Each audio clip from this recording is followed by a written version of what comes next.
Akin Fatunke, a chartered accountant and communications consultant, joins me for more on this. Thank you so much for your time, Akin. Thank you very much, Mr. Adegboye. It's always a pleasure to be here. Good afternoon, Nigerians. Good afternoon.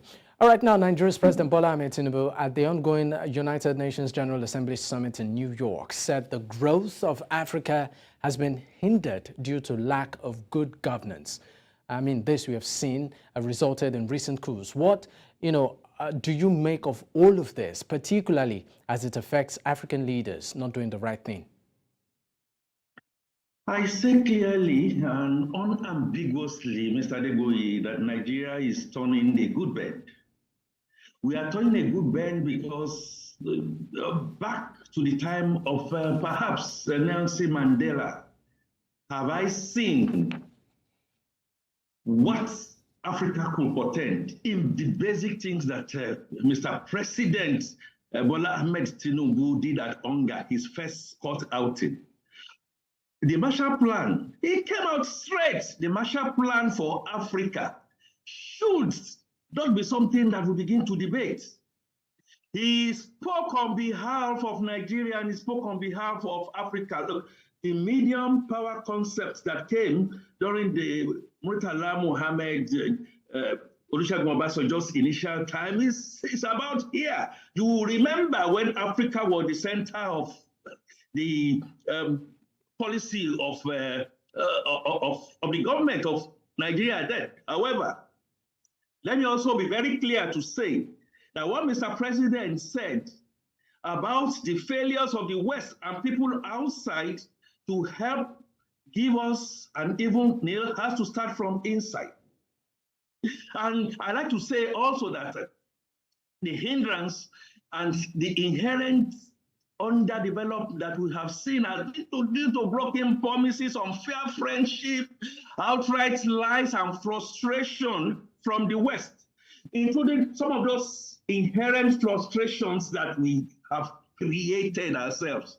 Now we need to have a new deal, Mr. President has said. He couldn't have said it any better. Because after the Second World War,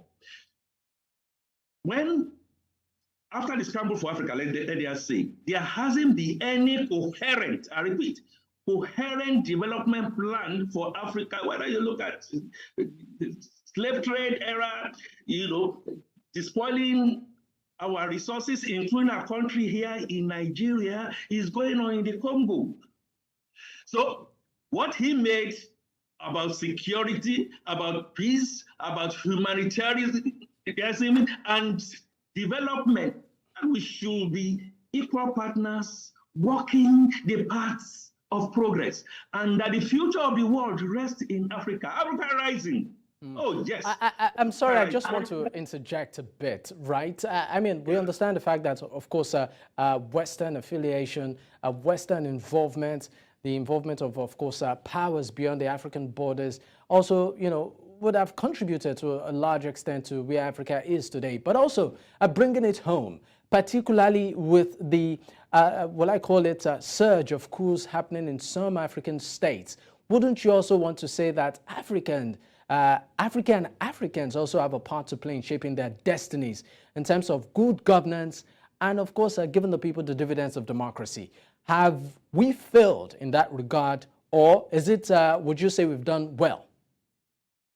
Yes, and that is why I said that you need two hands to clap, the right or the left. Which one comes first, depending on how you look at it. I agree with you, we have failed. We haven't done well. We haven't done our homework in a way to now then say, this democracy that we are practicing, is it the will of the people, for the people, and by the people? Does vote count in the way that they should count? Are we actually seeing what is happening, say, in Niger, in Cote d'Ivoire, in Mali? Is it not actually the will of the people? Don't forget, we have similar coup in our country. And anytime you have a similar coup, either for sake of the fact that people have not looked at the long term, they keep on saying, yeah, that is our next, people that will take us out of bondage. And coups have deliberately taken us back into bondage. So In clear terms, I agree with you. We haven't done what we needed to do. In Rwanda, we just had the Rwanda president saying he was going to go for third term. In Congo, we had somebody for 39 years. Come on. That is not the expectations that we expect to see. So we begin to do our inherent clear mechanism review.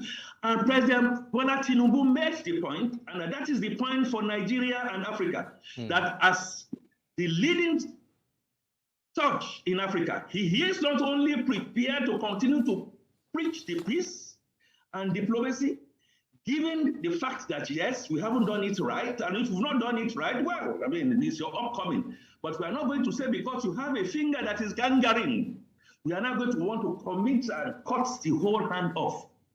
In other words, I am saying the point of fact that Mr. President himself, leading by example, because that's one of the things he said, leading by example has to come back home. We need to begin to now see how we bring in character, capacity, competence, and consciousness of the fact that they came in by thumbprint, and by thumbprint, if you are not careful, they are going to go away. Hopefully, the big elephant in the room will soon be settled by the Supreme Court. All right. Coming out to say this is the direction to go. But I think plus and minus, this is one of the best steps that we have seen coming from the ECOWAS speech that he made. But leading by example is very, very, very important. Let him show it. Let him demonstrate it.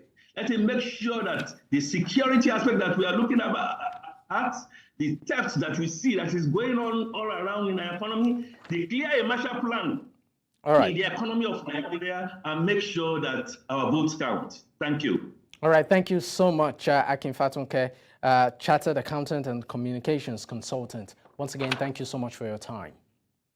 Always a pleasure. Thank you.